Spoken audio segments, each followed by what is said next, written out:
హైదరాబాద్లో బోనాల వేడుకలు ఘనంగా జరిగాయి. ఆషాఢ మాస చివరి ఆదివారం కావడంతో భాగ్యనగరంలో బోనాల పండగ వాతావరణం అంబరాన్ని తాకింది.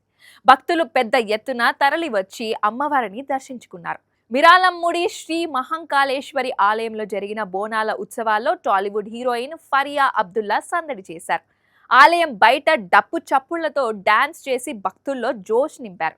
ఈ సందర్భంగా తెలంగాణ కల్చర్ గురించి చెబుతూ ఫరియా ఎమోషనల్ అయ్యారు. పాతబస్తీలోని ప్రసిద్ధ మిరాలం మండి మహంకాళేశ్వరి ఆలయంలో నిర్వహించిన బోనాల ఉత్సవాలకు ఫరియా అబ్దుల్లా అతిథిగా హాజరయ్యారు. బోనం ఎత్తుకొని అమ్మవారికి ప్రత్యేక పూజలు నిర్వహించారు.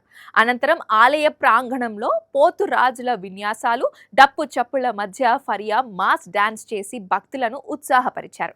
బోనాల వేడుకల్లో ఫరియా డాన్స్ వీడియోలు ప్రస్తుతం సోషల్ మీడియాలో వైరల్ అవుతున్నాయి. ఉత్సవాల్లో పాల్గొన్న అనంతరం ఫరియా అబ్దుల్లా తెలంగాణ సంస్కృతి సాంప్రదాయాల గురించి మాట్లాడుతూ భావోద్వేగానికి లోనయ్యారు. తెలంగాణ సంస్కృతి ఎంతో గొప్పదని ప్రశంసించారు. ఎలాంటి భేషజాలు లేకుండా అందరూ కలిసికట్టుగా ఉంటారని కొనియాడారు. హైదరాబాద్ సంస్కృతిలో భాగమైనందుకు తనకెంతో గర్వంగా ఉందన్నారు. తెలంగాణ కల్చర్ అంటే ఇలానే ఉంటుంది. అందరినీ యాక్సెప్ట్ చేస్తారు, కలిసిమెలిసి ఉంటారు, ఇలాగే ఉండాలి, అదే బెస్ట్ అంటూ ఫరియా కన్నీళ్లు పెట్టుకున్నారు. ఈ వీడియో కూడా నెట్టింట వైరల్ గా మారింది.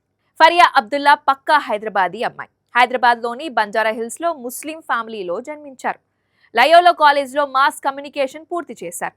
ఆ సమయంలో నక్షత్ర అనే షార్ట్ ఫిల్మ్లో నటించారు. కాలేజ్లో జరిగిన ఒక ఫంక్షన్ కి ముఖ్య అతిథిగా వచ్చిన దర్శకుడు నాగ్ అశ్విన్ దృష్టిలో పడి సినిమా ఛాన్స్ అందుకున్నారు. జాతిరత్నాలు సినిమాతో హీరోయిన్ గా టాలీవుడ్ లో ఎంట్రీ ఇచ్చారు. చిట్టిగా తెలుగు ప్రేక్షకులను ఆకట్టుకున్న ఫరియా ఫస్ట్ సినిమాతోనే బ్లాక్ బస్టర్ సక్సెస్ రుచి చూశారు.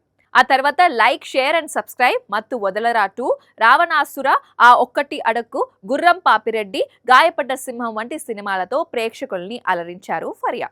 బంగారాజులో స్పెషల్ సాంగ్ కూడా చేశారు. ప్రస్తుతం భగవంతుడు, సిగ్మా వంటి సినిమాలతో పాటుగా సత్యదేవ్తో ఓ మూవీలో నటిస్తున్నారు. డైరెక్షన్ చేయాలని ఆశపడుతున్న ఫరియా వచ్చే ఏడాది తన డైరెక్షన్లో సినిమా చేయాలని ఆలోచనలు చేస్తున్నారట. దీనికోసం ఇప్పటికే కొన్ని కథలు కూడా రాసుకుంటున్నారు.